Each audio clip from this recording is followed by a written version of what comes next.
Welcome in today's show. I'm so happy that you are here. If you are watching this video and you have any soul left in your body, any heart, any love left, please hit that subscribe button.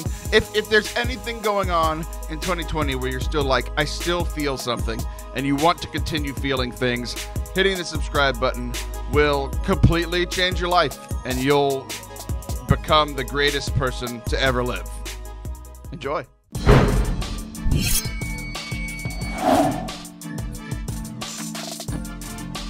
Greetings and salutations. I am Taylor Schroll. Welcome into Forte Catholic. This is the show where we try to make a little bit of fun out of Catholicism. And I didn't specifically say make fun of Catholicism, but it's also not off the table. My co-host today is Jonathan Charles Blevins, which is a regal, if not silly name. Jonathan, how are you, sir? Regal, if not silly. What does that mean? You don't know what regal means? You can't even define salutations. Salutations, sure I can. It's a synonym of greetings. Greetings and salutations. Hi, Jonathan Charles is a great professional name. Can you define regal? Absolutely. It's a place for you that they're closing down all the theaters, actually. Absolutely. I knew you were going to go with the theaters because I knew you didn't know the actual definition. Regal, proper, fancy, beautiful sounding. Kingly. Yeah, proper. Now define silly. Define silly. Your show. Amen. And we've just we've just encapsulated both you and I perfectly. Partly regal and partly silly. And jacked. Yeah, absolutely. For those, for that matter, I was gonna say for those just listening and not watching, John just flexed. But I will continue and say also for those watching, John just flexed in case you couldn't see the muscles. Wow, that was deep. Well, John, no, I wasn't gonna start here, but we're talking about you. We're talking about how regal you are and silly you are, and whether you know things or don't know things. And you sent me a text message. This was a few weeks ago. This was, I don't know, you'll remember when I bring it up. But you've been very busy. So you and I haven't communicated much over the last few weeks because I want to give you your space. It's like we're on a break, right? And it's more than that. It's more than that. If you remember correctly, I sent you the lyrics to "We're Never Getting Back Together" by Taylor Swift. But continue. Call it a break if it makes you feel better. Break is part of break up. We're just not quite fully. I don't have closure yet, John. I don't have. I'll never leave you. I'll never leave you. So we you texted me. I think you were like, "Hey, you want to do a Pokemon raid or something?" And I was like, I can't right now." And I sent you a picture, like I was on a boat. Or I said I'm on a boat, and then you were like, "There's water in Texas." And I have to ask you, and I want you to be 100% honest. Yeah. Was that sarcastic, or did you really believe there wasn't water in Texas? I'm actually surprised that you don't remember. I mean, I know you have a lot of guests. You've done a lot of podcasts. What are we up to now? 503 episodes? Almost 209. So 209. I'm kidding. Obviously, I know we just had our 200th episode recently. But dude, maybe it was a year ago, we had this whole conversation on the podcast about water in Texas. Do you not remember this? I don't at all. And you were like, "You're so dumb." And I really, like, when I think Texas, I don't think water. Obviously, I know that it's on the ocean. But like, I Gulf just of don't. Mexico, but ocean is forgivable. We all say ocean too. Yeah. Same thing. I just don't understand. Like, I don't picture water. So when someone says I'm on a boat there, I'm like, well, they're probably not like in the ocean. They're probably like in a lake or something. I thought you were just going to stop there. When someone says on a boat, they're probably not. Yeah, they're probably just not. Like we're all just liars. but let's finish this story, because then you send a picture that you're on a boat and it's the grossest looking water I've ever seen in my life. Yeah, because with a horrible view of like a giant cargo ship. Yeah, well, what you didn't there is beauty even in the ugliness, and if that's not a setup for our show and talking about 2020, I don't know what is. But what I sent you was a picture, and there were dolphins in the picture. Did you not see the dolphins? Yeah, poor dolphins breathing in all that toxic waste. So this will explain a lot about myself to you, John. If you don't already know this, that water is what I grew up on. So it should explain a lot about my physical development, my mental development. Isn't there salt in it? That's horrible. You shouldn't drink that water. Oh yeah, there's. And I didn't say I grew up solely drinking it, But that entire area on the Gulf of Mexico is right next to all these chemical plants, and all they do is just dump their toxic waste into the water, and it is 100% brown and nasty, and I don't like going in it. But when I'm on a boat, I'm on top of it, and that's okay. Yeah, there's just something about being on like a beautiful, lake, like Lake Michigan, or you could see down it a little bit, and not feel horrible for the animals swimming through. Anyway, I hope you had a metal straw. A metal straw. Those are the worst. Well, what's worse is the paper straws. It's like it's one of those things that I ended last week's show saying that I disagree with Pope Francis because he said that sweating in front of people in person is good, and I just disagree. I hate doing that, and I hate smelling other people's odors. Like he mentioned that. If you didn't hear it, just go back. It's the first time I've ever disagreed with a pope ever. But he wrote another encyclical a while back about like the environment and saving the environment, and there are some things where it's just like, yeah, sure, I'll recycle, except for when they removed recycling from my city. Like, what am I supposed to do then? They just took away recycling. And I'm like, in Laudato Si, he condemned, maybe condemned is a harsh word, but he was talking some smack about air conditioning. I was like, okay, calm down. I would like Pope Francis to know it. I know that he's not an avid listener, but he's listened to a few episodes. So, and just in case he hears this one, every time I record this show, I turn the air condition down from about 77 to about 72 and just crank it so that I'm not sweating in front of people like you mentioned in your last encyclical. Every time I eat hot wings, I sweat in front of people. My wife hates it, but I accept this.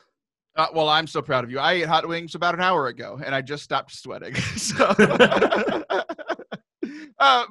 but he's all about saving the environment thing. And there are certain things that I'll do. Sure, like if there's recycling, I'll do it. If there's air conditioning, I'm going to use it. And I'm sorry, I don't think that'll come up in confession. Using my air conditioning, but forgive me, Father, if I've sinned. I use air conditioning. He's like, did you want to die? Like, I don't understand why you weren't using it. He'd be very confused as well. But what was? Oh yeah, the straws. Like, there's nothing worse than drinking out of a paper straw. Like, what I don't want with my Coca-Cola or my sweet tea or my water is paper in it, and that's what happens all the time. You by the second sip of that straw, it's completely all in your drink, and it's nasty. Yeah, and that's why it's all about these metal ones. I love them. You wash them. I have like 15. It comes in a pack. And honestly, bro, I drink a lot more water when I have it. It's just great. I'm not a straw person. I just take a glass and I put my lips on the cup. As a fellow bearded man, don't you get annoyed when your mustache gets like some water on it and stuff, and and like the ice cube touches your teeth? Like, that's why I love the straw, because you can slam the water. It's perfect. John, I have a few questions for you, a few follow-ups. Okay. How old are you? 33. How long have you been drinking water? About 33 years. Probably more 32 years. Yeah, say like 32, maybe 30. Yeah, probably about 32 years. And you still don't know how to not let the ice touch your teeth? No, it happens, bro. I hate it. And that's why I use straws. And I use metal straws because I adore turtles. You're a child. I get so mad because I offer, like, I'm very hospitable. We have people over all the time. And I'm just like, what can I get you a drink? Like, I'll have a water. I'm like, great. You want some ice? No. Like, that's weird. You want a straw? No. I'm like, okay, well, clearly you don't know how to drink water. People are just wrong. Here's a hose. Yeah. I'm telling you, dude, ice with a metal straw is the only way to drink water. And at least one person will agree with me and tweet that out. At least one person would agree with you that is correct for everyone. Is that what you're saying? Yes. I think that means you're wrong. Everything I say is, remember, we've talked about this. All of our opinions are actually correct. And if they're not, we change them to be correct. Well, here's the thing, John. My thing is that I'm always right. And you and I have different opinions on this currently. So I think it stands that I'm right. We must ask our great and wise Father Strappa.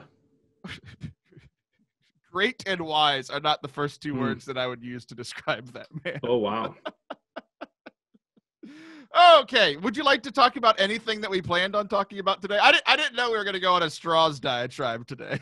Yeah. What are your thoughts on Amy Coney Barrett? My thoughts are, you texted me saying all you wanted to talk about was politics, and I said absolutely not. How about Sam Rocha's recent Twitter rant? Sam, I would describe Sam with the same two words that I described Father Anthony Sharap. Oh, which are? I'm not gonna say it was alluded to earlier. It's gonna stay alluded to. I love it. No, yeah, we could. Taylor, this is your show, man. You lead it. But it's funny. You did ask me what I want to talk about. I just sent him one text back, politics, and I knew he'd be like, no. I was actually playing video games with Father Anthony the moment that you sent that to me, and I'm like, John knows me so well, and he just loves me so well. I do know. I do love you. I do. Speaking of love, and I wasn't gonna do this now, but I feel like we should get into it. And this, it's gonna sound like a joke. It's not a joke. I actually want to talk about your mom, because your mom is one of the most loving people I've never met. Okay, I will. Yeah, she's amazing. I've encountered her a couple times on social media, and how this all kind of started was last week. Father Anthony shared a joke that was really dumb on this show. Okay. And it didn't go well. So he thought that he should also share it on his other podcast, Clerically Speaking, where it also did not go well. Okay. So in the spirit of, it was just kind of that part was fine. He and I had a couple inside jokes about it later. So I was like, I want to do a silly kind of child joke, dad joke, right? So everybody was asking about who the GOAT was, because LeBron James just won his fourth championship, and Tom Brady is playing well, and then he didn't play well. So everybody's like, okay, and what's his name? Nadal just tied Federer. There was a lot of greatest of all time talk this week. So somebody said, who is your favorite GOAT? And I just retweeted it from the Forte Catholic account. And I said, Billy. Billy is my favorite GOAT. Oh my gosh! It was just being silly. I didn't think I'd get a huge laugh, but I figured people would kind of scroll through and just go, and then move on with their day, right? And your mom responded. She was like, "That's really funny," and I was like, "Wow!" Like, she's loving to someone she barely knows. Like, she knows that you and I do stuff together every now and then, but I don't think she knows who I am, and she's just being super, super kind. And then the saga continued the next day when your brother Tyler, he signed this big deal with CAA, which makes me very jealous, because I actually studied music industry when I was in college, and what I was going to do was be an agent. I was going to be an agent to represent talent, because we all know that I don't have enough. So I was just going to represent other people, and CAA is the biggest in the world. And I was like, I wanted to work there. And the TV show Entourage, while it may not be Catholic appropriate, kind of followed that life. It was very intriguing to me. And it was kind of based around a fake version of CAA. Well, your mom was, very supportive. She's like, I'm so proud of Tyler and his wife. And then his wife responded, and she said, I love you, to your mom. And then your mom responded, I love you too, beautiful. And I'm just like, she's so nice. She's so nice and loving. She is. It's unbelievable. And there were a couple of quotes that I saw. One was from 1 John chapter 4, verse 20. And it kind of hit me this week. It says, those who do not love a brother or sister whom they have seen cannot love a God whom they have seen. That was the first quote.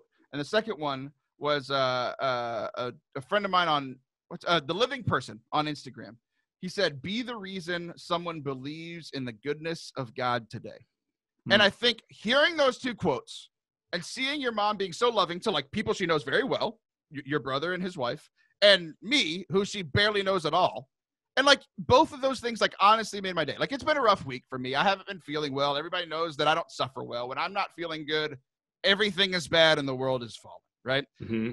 But seeing that and seeing those two quotes, it was it was kind of I read the quotes and I was kind of convicted. I don't think I've been the reason somebody saw the goodness of God for a lot of days recently. And if I'm not loving the people around me, how that I can see, how am I loving God well? And so I was kind of convicted by that, but then I was kind of like inspired by your mom just being loving literally all the time. And I know that like everybody says that about other people's moms, and it's like, oh yeah, well she was mean to me once. It's like I know that she's a person, right? But it just kind of all tied in together. So what are your thoughts? I talked about your mom, and now I want to give you a chance to rebut. My mom's very sweet, very kind, very good at loving. Certainly not without her flaws, but there are not many of them. And loving is definitely not one of them. She is just unbelievable. She loves well. She says what she means. She means what she says. And that's where I get that from. Like I'm very affirming of people. And some people are like, oh, like you say that to everyone. Like, you're so nice to everyone. I'm like, no, like if I say it, I mean it. And I got that from her. So even if she doesn't know you, she likes you. She'll talk to me about Taylor and your tweets. And so, she doesn't follow too many people on Twitter.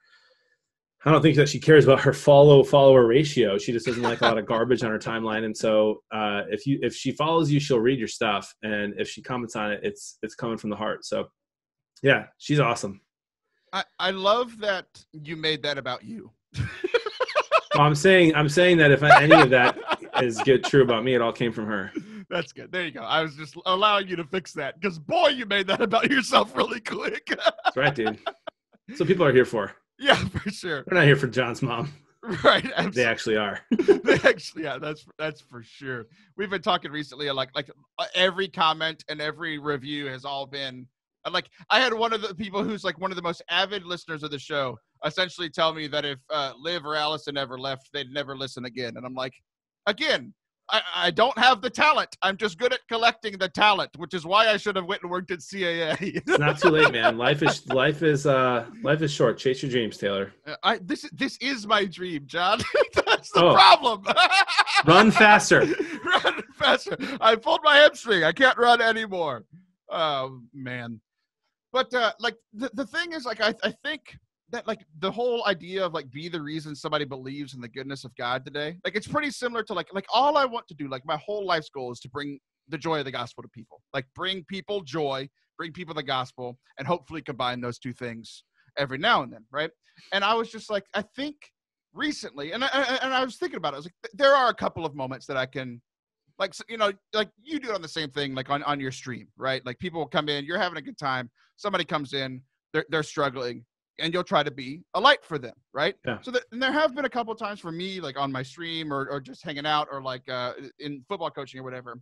But I think a lot of times also I've been like, I specifically haven't been, I've either been like added to the darkness of somebody's day because I was grumpy and I shared that grumpiness with somebody else, right? And I wasn't like, I absolutely had opportunities to share the goodness of God with somebody, and I didn't, and I might have made it worse. So it was just kind of a call to action to me. And I think I kind of wanted to share that with everybody listening, because I was like, this is like literally that's my goal in life, and I haven't been doing it well the last week or so. So that's the challenge for me this week, and I hope that I can share that challenge with you guys. And if you are like me and like loving God and loving neighbor hasn't been going as well as you would like it to, like I think concretely starting by loving those around you will help your spiritual life. Like loving those that you can see will help love the one that you can't see in God. Yeah, I love that, Taylor. Stop being Frodo and start being Samwise. What does that mean? Frodo is the most annoying character ever. I know Tua Tolkien will disagree with me on that. But just constantly getting into trouble and like, so making other people sad around me. And then you got Samwise, the best friend, who's bringing everybody cheer and laughter and joy, and he's putting the team on his back and carrying them to the finish line. Be Samwise, dude. I am the Frodo of this show, and you are Samwise. No. You're very often Samwise, and then you're very aware that when you're not, and that's what's happening right now.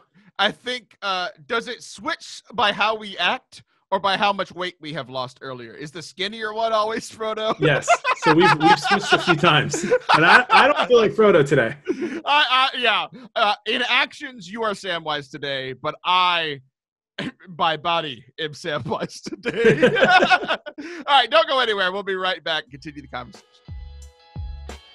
If you haven't checked out all of our YouTube channel, youtube.com/Forte Catholic, then you're missing out. Not only do we have full episodes of this great show that you are currently watching, and the great quote comes from my mom. I don't know if anybody else has ever said it, but someone has, so it's not a lie. But we have other great videos as well, talks and random clips and all sorts of things. So if you haven't gone and checked it out yet, youtube.com/Forte Catholic. I've got a new talk about fire you should go check out. youtube.com/Forte Catholic. Welcome back to Forte Catholic. I am Taylor Schroll, and that is a distracted John Blevins. I tried to get to look at me all while we were starting this segment, and he still hasn't looked at me.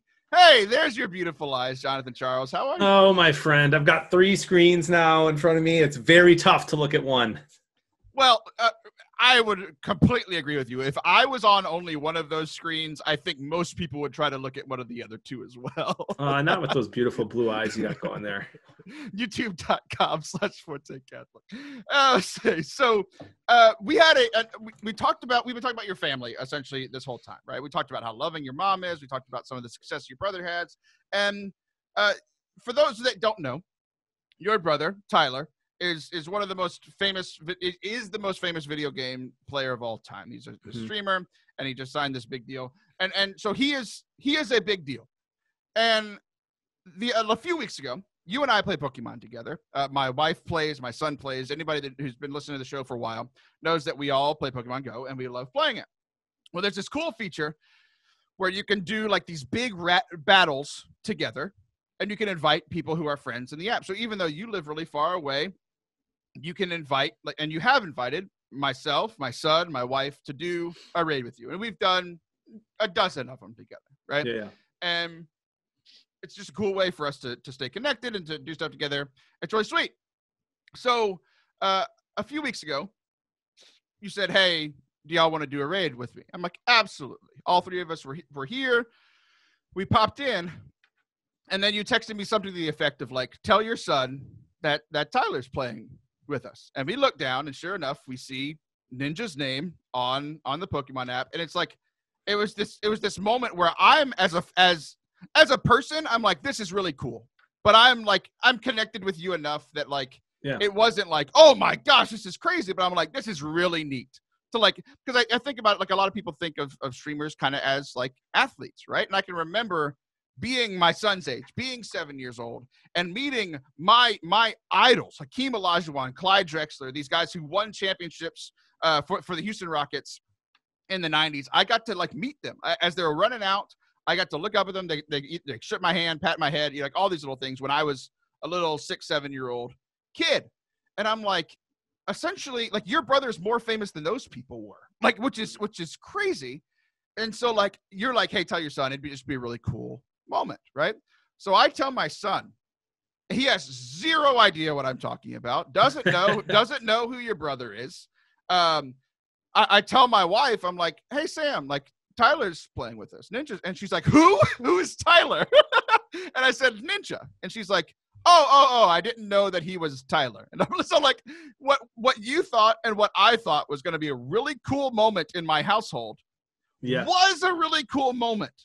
Just not for the reason we thought.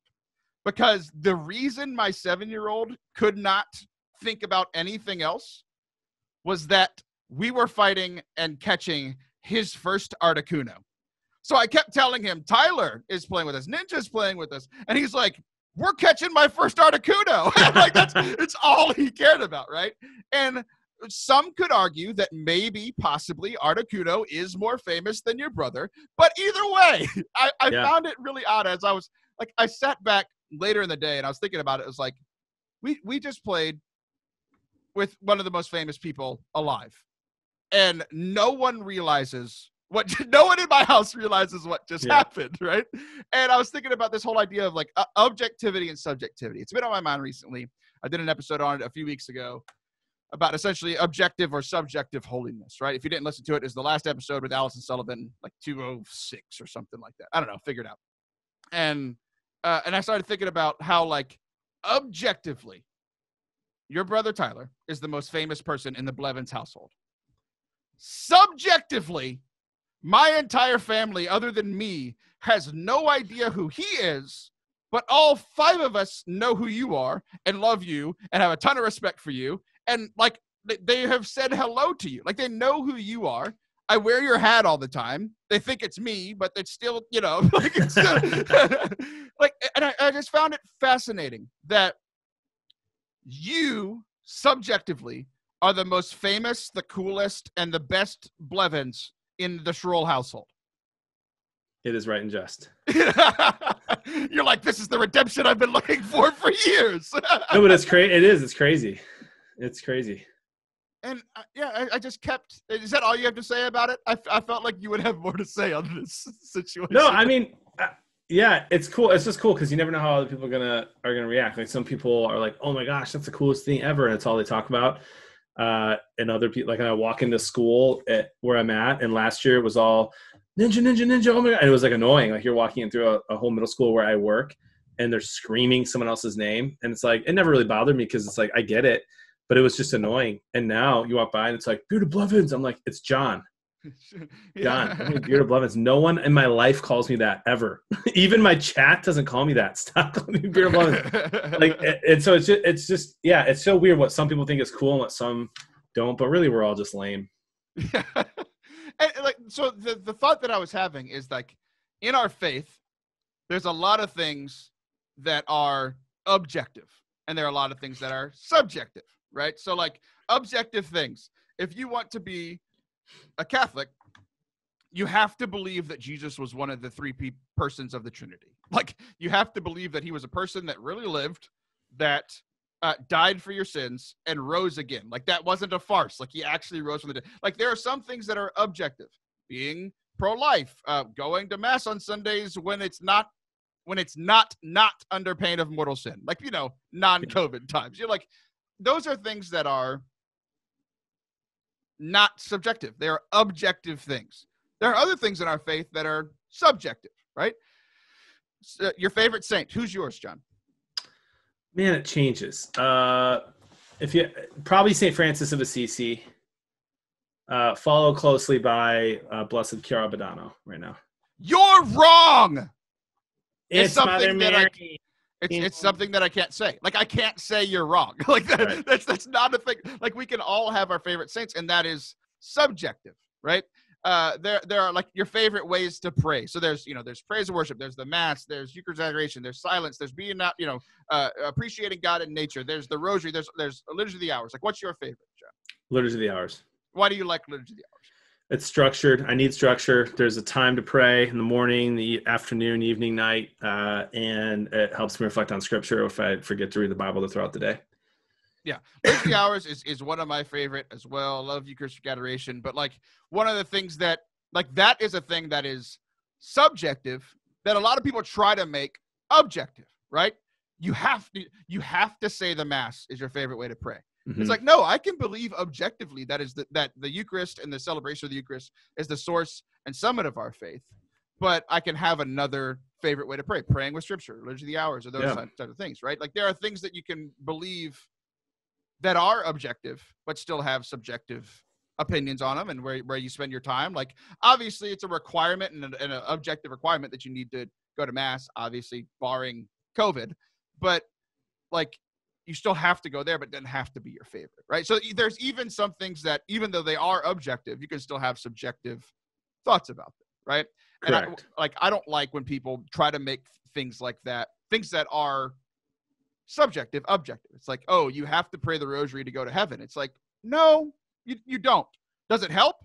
Absolutely it does. Absolutely it does. And it's subjective. And a lot of people, like, I think where a lot of people come from is like, oh, you have to pray the rosary, you have to do this novena, or you have to do this devotion or whatever, right? They're like, you have to do this in order to get to heaven. It's like, I'm really happy that works for you and that it's helpful for you, but that is a subjective thing. And if you want to make it or like promote it as a subjective thing, like, essentially all of those things that I listed will help you get to heaven. They will. You might not, others will enjoy them more than others, but any kind of prayer is going to, I mean, within reason, within the church's tradition, is going to help you grow closer to God and get closer to heaven. But when it comes to favorites and trying to make things objective that are subjective, that's when it's like, come on. I think you're starting to confuse people, which is kind of like what the Pharisees did, right? They're like, you have to wash your hands to get to heaven. It's like, no, I have to wash my hands so I don't get COVID. I don't need to wash my hands to get into heaven, you know? I try to tell my kids they have to wash their hands to get to heaven. I need to stop doing that or they're going to be struggling. Well, here's the thing. You can also have objective and subjective things when it comes to parenting your kids, right? Sometimes you have to lie to your kids in order to get you have to be objectively wrong to be subjectively right. Oh my gosh, now my head hurts. Have you am I the only one that's seen this? Have you seen some of this subjective and objective things? Yeah, I've never let it bother. I don't know. I've never like seen it and been like, oh, this is the issue with that. But of course, as you describe it, yeah, you see that all the time. I kind of unfollow a lot of those people on Twitter, so I don't maybe see it as much. You know what I mean? As I'm assuming you're talking about Twitter. Like that's where you would, especially in COVID. It's been 4 months since you've really talked to anybody about faith outside of your house or online. So like, you know, on Twitter, I see a lot of that. You got to do this. You got to do that. You got to wear a scapular. If you don't die with a scapular on, you're not going to heaven. You know, when you live like that, God is just too small. You know, you make God too small. If he fits into, you know, oh, if you do this, you'll go there. Like there's, yeah, like you said, there's a lot of good things we can do to go closer to him. Rosary is a great example, something that I want to do more. And for some reason I've never loved, but know that it'd be good for me. So I keep trying. But yeah, I don't see it as much maybe as you do, but I definitely hear you and think that you're right about it. Yeah. And it's not just a Twitter thing. Like this has been something that I've seen literally everywhere I've been in the church. Like growing up in the parish that I worked or that I grew up in, it's like you have to, like I heard you have to wear the scapular, or if you wear a scapular, going right to heaven. And I'm like, what if I'm wearing a scapular while murdering 20 people and then I commit suicide immediately after? It's like, I don't think the scapular that goes against like our moral code and ethics and God's laws. It's like we have to think about things within reason, right? Yeah. So we're talking about holiness, and I just gave this talk on essentially becoming a saint and being a saint, and I think it was I kind of mentioned it in the last segment, this idea of like being challenged by something that I've seen. And essentially I went into this talk thinking that I'd already had it written. Have you ever gone back to something that you did a long time ago and you're like, oh, I can just, revamp this for a new talk or whatever? Yeah. We've all done that part. Have you ever gone back to something and been like, this was really bad? No, but that's only because I'm really bad at taking notes.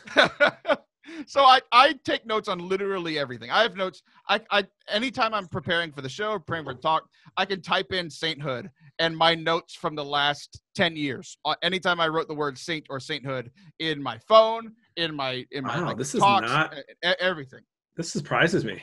Really? Oh yeah. Like I am super neurotic about all that stuff. It's why I'm so talented, John. That's right. He said, laughing. So I was giving this talk and I went back to it and I'm like, this was like, I said nothing. I said absolutely nothing. It's a talk I gave like 5 years ago for a confirmation retreat. It was the first talk and it was one of those things. Like I remember it, like people being like, oh, that was a good talk. And I think I believed them then. And 5 years removed, I'm like, I didn't say anything. I talked for 20 minutes and said absolutely nothing. So I had to rewrite this talk. And again, as I'm going through all these quotes and scripture passages and all these things, I'm like, man, I think I put a lot of gray area into my spiritual life. I don't think I'm alone in that either, right?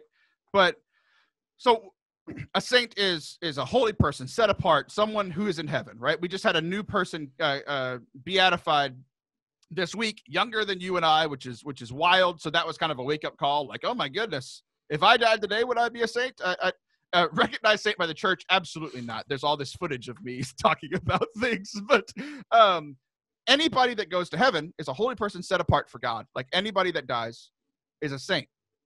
And I think for me, it's like I put a lot of gray area like in my own holiness. I'm like, well, I could be better. I could be worse. I've been better. I've been worse. But then as I was writing this talk, like the theme that kept like sticking out to me was how black and white that scenario is. It's like, and there were two things. It's like when I die, I either go to heaven or hell. Like if I'm going to heaven, it's assumed that I'm going to purgatory first. We're not even getting into that. But ultimately, there's two ends. There's heaven or hell. And that's not a gray area. And I think I live so much of my life in a gray area that doesn't exist in eternity. and it was this huge eye-opening thing for me where I'm like, I need to pick. I need to pick today, each day, each minute if I have to.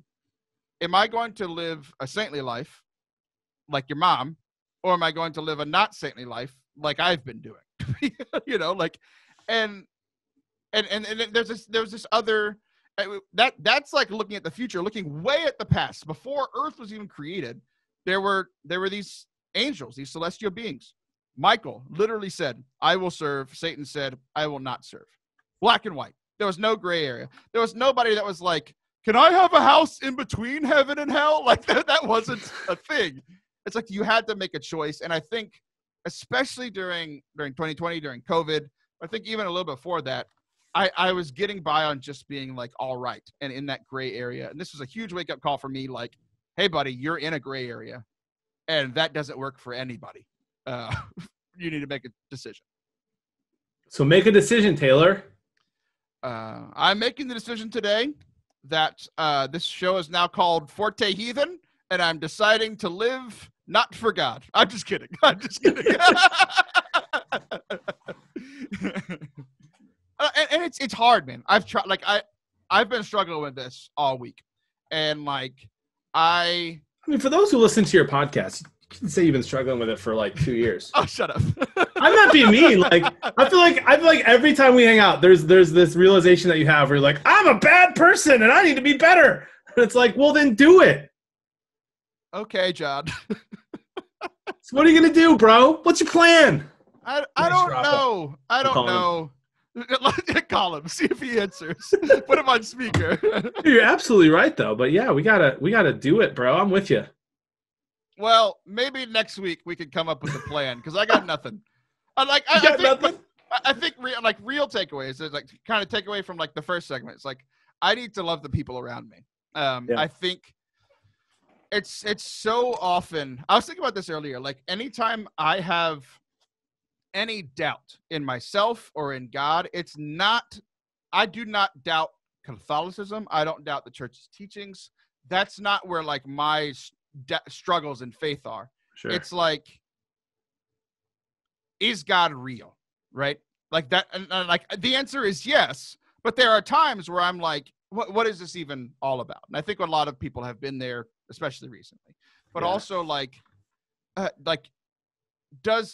will my prayers be answered? Does my prayer work? Like what I struggle with is the invisible things. God, prayer, effectiveness of prayer, like those sorts of things. And like again, I think the whole objective subjective thing. Objectively, I know the answers to those questions. Like intellectually, I know the answers to those questions. Prayer works, and I myself have proof that it has worked in the past, but recently I don't. Right. So subjectively, I'm starting to be like, oh man, like does this work? And it's like, I think when it comes to making the decision, I need to love the things that I can see and do the things that God has asked me to do that I can see, and focus on those. Well, that doesn't negate praying and all of those things, right? But I think my focus needs to be, if I need to love God, kind of like it said in 1 John, it's like I need to love those people. And like two things. One, in loving people, I'm loving the God in them, and loving them is going to help me to love God that I can't see, right?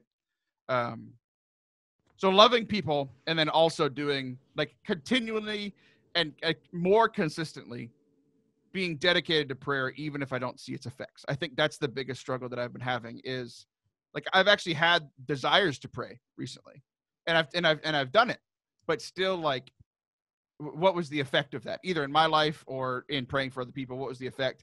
And I think just continuing to do it, even through my doubts, like that's what faith is. Like literally faith is the evidence of things not seen, which is all the things that I just listed.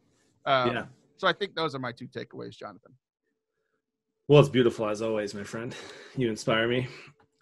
You know, I wish I could inspire me more. Good you Lord. should. Well, you know, the thing that comes to mind, and it's something I think you and I are very similar spiritually often.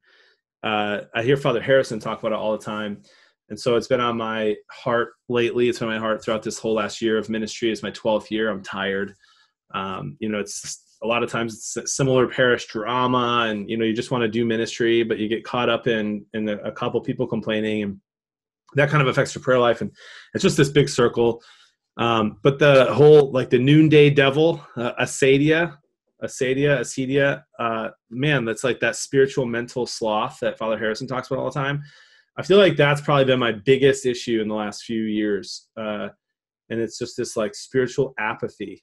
And man, if I, like, when I'm not living in that and I'm doing daily mass and I'm doing liturgy of the hours, like I'm an infinitely better person. So I'm not trying to diagnose you, but I would say I think that's been one of the biggest problems, especially with COVID, is just people being like spiritually just lazy, like sloth, that acedia word. Yeah, it's crazy.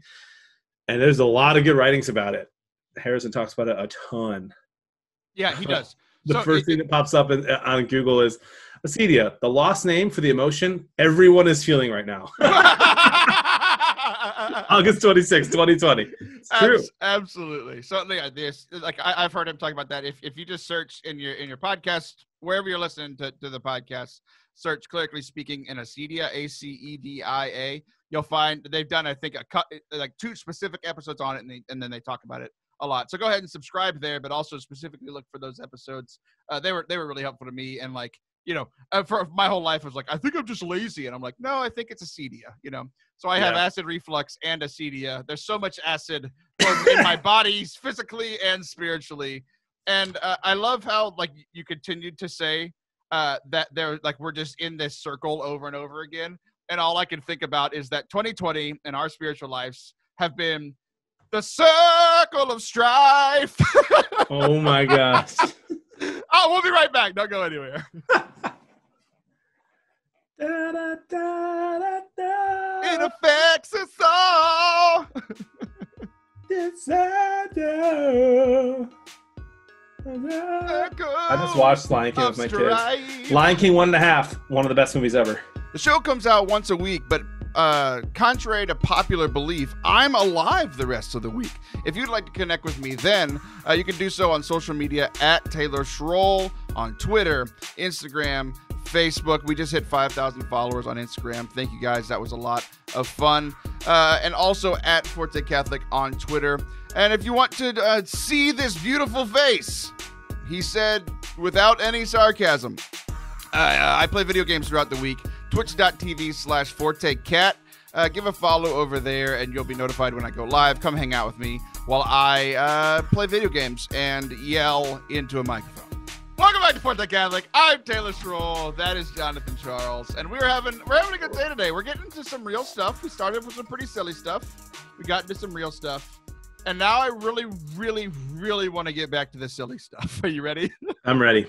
I don't know if I'd call it silly if I know what you're going to talk about. So we're talking politics. Okay. So all right. I'm just kidding. I'm just kidding. So our good friend, Mr. Airbud. You remember Mr. Airbud? Like the movie? Yeah. With the creepy clown guy? No. The dog. Wait, was the clown guy? I just remember the dog playing basketball. Yeah, he was a basketball player. I'm pretty sure the villain was a clown guy who beat him. Oh, I don't remember that part. You and I have different. See, look, this is how you remember the bad things and the scary things. I just remember a dog scoring basketballs. Dude, it was horrifying. Well, we had different childhoods. So I saw this quote. This is a tweet from 2012, and I have this thing called Time Hop where you can look back and see, you know, whatever you posted a year ago, 2 years ago, 3 years ago today, right? And the best tweet of 2012. I found it. It's from this person named Famous Crab, which is pretty funny because what crab is famous? Like Krusty Krab, I think, is the most famous crab. Yeah. But this tweet got a lot of likes and retweets back in the day, so I think maybe they're right in saying that they're a famous crab. Here's the quote, and I want your we all know that you're the king of hot takes, he said sarcastically. So I want to get your hot take on this. Okay. What if in Airbud they put the dog in and they didn't win? That coach would feel real stupid. That's great.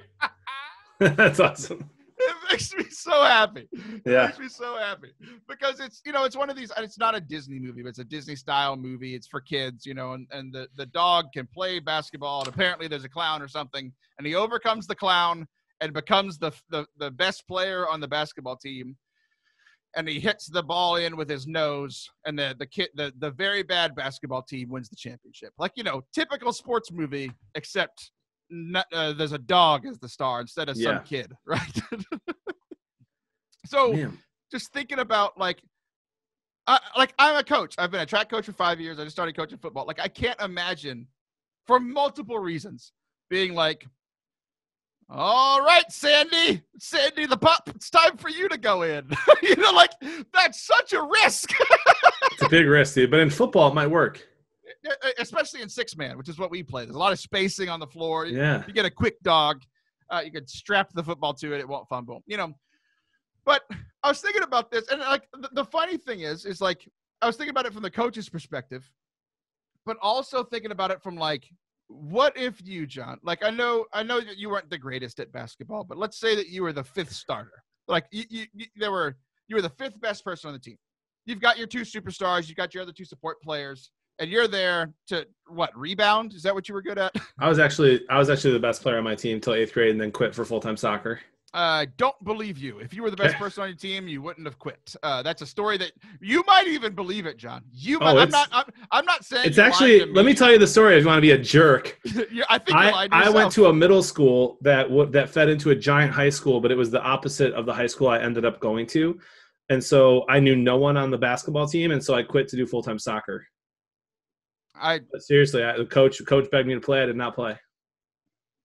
We're gonna have to go. My dad is still it's a wound in my dad's heart still that I quit. All right, I don't know your dad. I know your mom. Maybe I'll have to start tweeting at your dad. I just figured out who he is, by the way. Yeah, he's still will every once in a while bring it up. Well, don't quit like you quit basketball. I'm like, oh okay. My gosh. Yeah, it's a wound. Yeah, I was very good, and he was for he both of you apparently.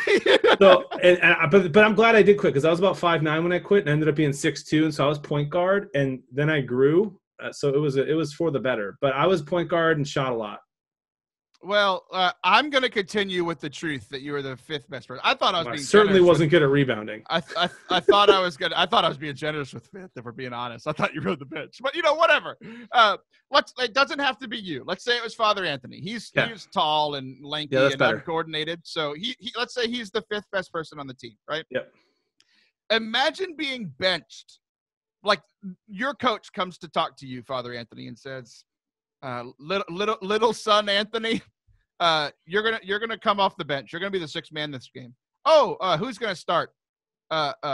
Rover is gonna start the game for us. Imagine being a kid on the bench and being like, that dog is getting more playing time than I am. That's just rough.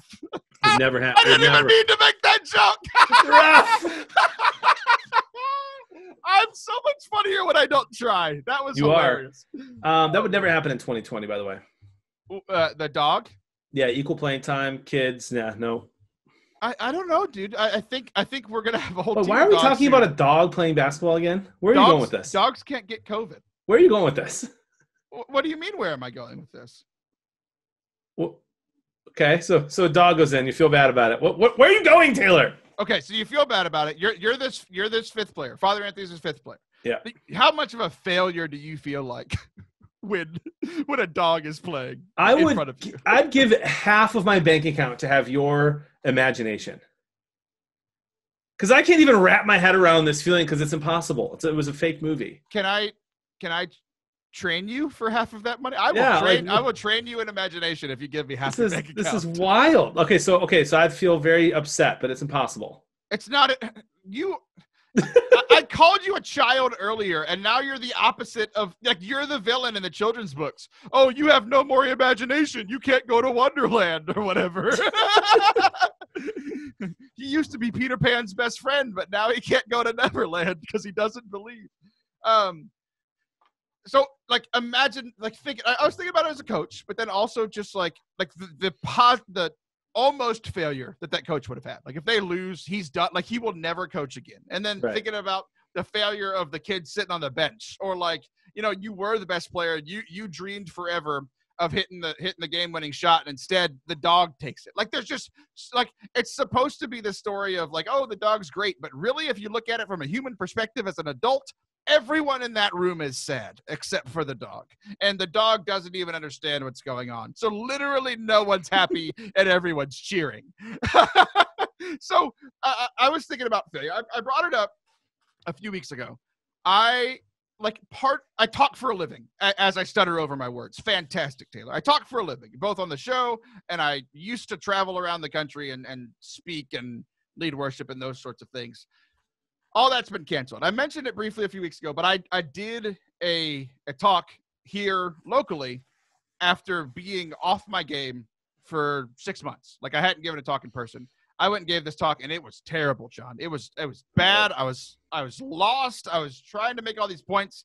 There was no interaction with the congregation. Like it was really bad. Yeah. And I started thinking about like, okay, I failed at it. That's fine. I've given a bad talk before, but usually when I gave a bad talk, it's like I was a youth minister and I gave a bad talk on Sunday. Oh, you know what? I'm gonna work really hard and just give a bomb talk on Wednesday. And that's usually what I did. Like, if you're extra motivated, usually you're going to knock things out of the park, right? Well, you know, or if you're I was thinking about baseball players. You know, you strike out, an hour later, you get another try. Unless you strike out and that ended the series in the playoffs, and now you have to be the person that struck out at the end. You know, there was a pitcher that gave up a home run 2 years in a row, Aroldis Chapman for the Yankees. He gave up the game-winning home run this year to end the Yankee season and last year to end the Yankee season. So 2 seasons in a row, he has to sit with being the guy that ended their season, right? And I was thinking about, okay, my next talk in person is in 2021. I don't have a chance to redeem myself on this bad talk that I gave, because it makes the failure sting even more. That like I can't make it right because I'm not giving a talk for months. Yeah. So the talk, you not being able to give the talk is like being replaced by a dog. Exactly. Yeah. Maybe you should take a break from talks. That's my fear. That's my fear, is that a dog is gonna get the next gig instead of me. And it might in 2020. You never know, dude. So here's kind of thing. Like obviously it's all kind of silly, but I was thinking about like just personal failures, right? Like every time we sin, it's a personal failure. And I was thinking like, okay, if I gave a bad talk and then I gave a good talk, like I feel like I'm back because I think overall I'm a good speaker, right?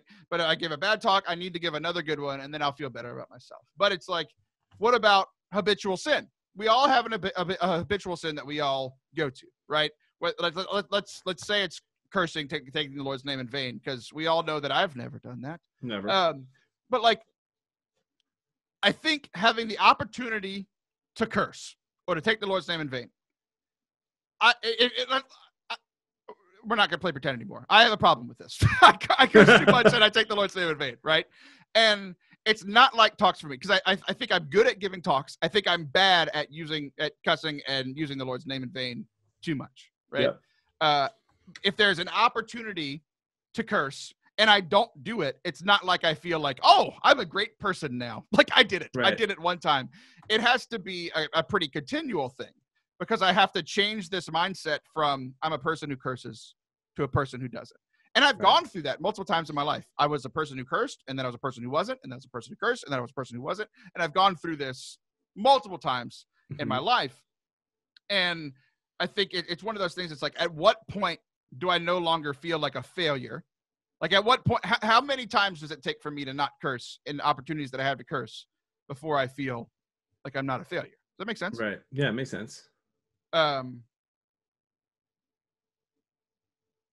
If I was Father Anthony, I would tell you to simply stop cursing. Yeah, because that's super easy. Simply stop. What great pastoral advice. I tell my wife that all the time. I'm like, she's like, how do you? I just stop swearing. I can't. But I think for me and for any habitual sin, it's did I get further than I did last time? Right? People talk about this with pornography. They talk about it with cursing. They talk about it with whatever, where it's like, okay, yes, I still struggle with this sin, but how long has it been since I last cursed? Can I go a day? Can I go an hour? Can I go a day? Can I go one siege game? No way. No way. Now that's the thing, Taylor. Then you got to start removing things in your life that cause you to swear. So you know what? You know what's going to happen is my place on my siege team. I'm going to be replaced by a dog. Full circle. Full circle. And then my day is going to be ruined. So I have a lot of challenges for myself this week. I hope that you guys got something out of it. I hope you smiled a little bit, but also are somewhat encouraged to grow in holiness. John, thanks for being here today. I'm simply going to stop sinning. Thanks, Taylor, for the inspiration. I'm so proud of you. We'll check in next month on how that's been going. Can't wait. I'll be back next week. Say it. That's staying in for sure. Oh, great.